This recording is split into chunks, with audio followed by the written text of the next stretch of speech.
বিশ্বনবী জনাবে মুহাম্মদুর রাসূলুল্লাহ সাল্লাল্লাহু আলাইহি ওয়াসাল্লাম তিনি বলছেন যে আল্লাহ পাক রব্বুল আলামিন এই পৃথিবীকে যখন সৃষ্টি করলেন, বানালেন, তৈরি করলেন, এই পৃথিবীকে সৃষ্টি করার পরে, এই পৃথিবীকে বানানোর পরে পৃথিবীটা যেন দোলনার মতো হিলছে, দোলনার মতো যেন হিলাদোলা করছে, স্থিরভাবে পৃথিবীটা দাঁড়িয়ে থাকছে না। পৃথিবীটা আল্লাহ পৃথিবী সৃষ্টি করলেন, তো পৃথিবীটা যেমন দোলনার মতো, বাচ্চাকে যেমন দোলনাতে রেখে যেমন হিলাদুলা করা হয়, সেরকম ভাবে পৃথিবীটাকে হিলছে। আল্লাহ পাক রব্বুল আলামিন দেখছেন পৃথিবীটা দোলনার মতো হিলাদুলা করছে, তখন আল্লাহ পাক রব্বুল আলামিন পর্বত অর্থাৎ পাহাড় সৃষ্টি করে দিলেন। পাহাড়কে সৃষ্টি করার সাথে সাথে এই পৃথিবীটা যেন অস্থির হয়ে গেল, দাঁড়িয়ে গেল। পৃথিবীটা আর হিলাদুলা করছে না, পৃথিবীটা আর নড়াচড়া করছে না। পর্বত সৃষ্টি করার সাথে সাথে এই পৃথিবীটা যেন অস্থির হয়ে গেল, এই পৃথিবীটা যেন দাঁড়িয়ে গেল। এই দৃশ্য দেখার সাথে সাথে ফেরেশতা মালাইকারা আশ্চর্য হয়ে গেলেন যে আল্লাহ কত ক্ষমাশীল, আল্লাহ কত ক্ষমাশীল, আল্লাহ কত মহান। যে সামান্য পৃথিবী, যে পৃথিবী দোলনার মতো দৌড়াদৌড়ি করছিল, হিলাহিলি করছিল, ওই পৃথিবীটাকে সামান্য পর্বতের মাধ্যমে আল্লাহ পাক রব্বুল আলামিন পৃথিবীটাকে স্থির করিয়ে দিলেন, থামিয়ে দিলেন, দাঁড়িয়ে দিলেন। এই দৃশ্য দেখার সাথে সাথে, এই দৃশ্য দেখার সাথে সাথে ফেরেশতারা আশ্চর্য হয়ে গেলেন, অবাক হয়ে গেলেন, যেটা কি এমন দৃশ্য দেখলাম। তখন আল্লাহ পাক রব্বুল আলামিনকে প্রশ্ন করলেন, ইয়া রব্বুল আলামিন, এই পাহাড়ের থেকে শক্তিশালী জিনিস কি আপনার কাছে আছে নাকি বলেন। কি বলছেন ফেরেশতা মালাইকা? তারা এই দৃশ্য দেখার সাথে সাথে যে পৃথিবীটা দোলনার মতো হিল ছিল, সেই পৃথিবীটাকে পর্বতে পাহাড়ের দ্বারায় আল্লাহ স্থির করিয়ে দিলেন, দাঁড়িয়ে দিলেন।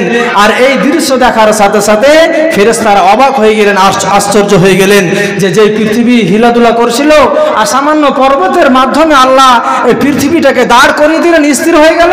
এটা দেখার সাথে সাথে তারা ফেরেশতা মালাইকার আশ্চর্য হয়ে গেলেন।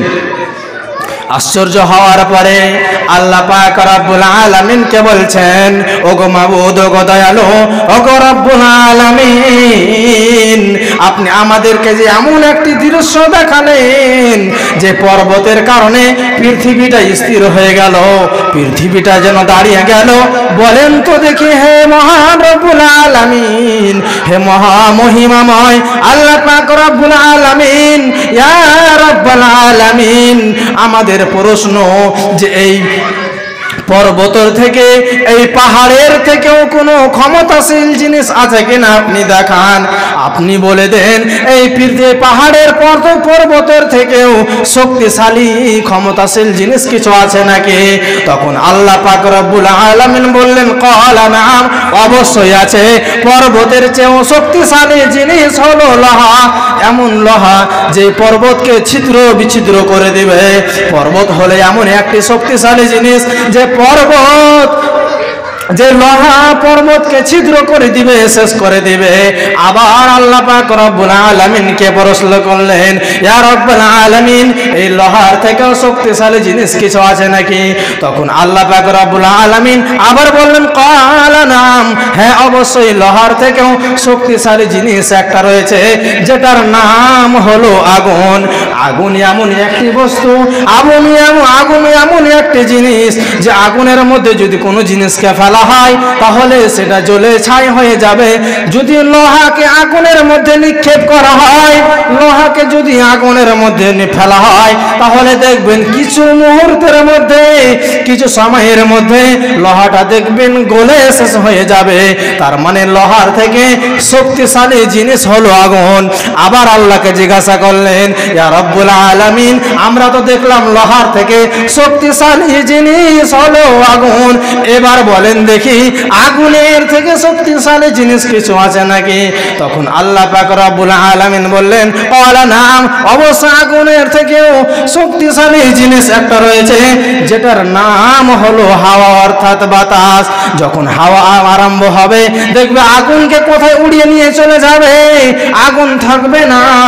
বন্ধুরে আমার আবার জিজ্ঞাসা করলেন, ইয়া রাব্বাল আলামিন, আপনি বলেন দেখি এই আগুনের বাতাসের থেকে হাওয়ার থেকে শক্তিশালী জিনিস কিছু আছে নাকি? তখন আল্লাহ পাক রব্বুল আলামিন এমন একটি বিষয়ের, এমন একটি জিনিসের কথা বললেন যেটা শুনলে আপনি অবাক হয়ে যাবেন। এমন একটি কথা বললেন যে কথাটি শুনলে আপনি অবাক হয়ে যাবেন। আল্লাহ বলছেন হ্যাঁ আছে, যেটার নাম হলো সাদকা।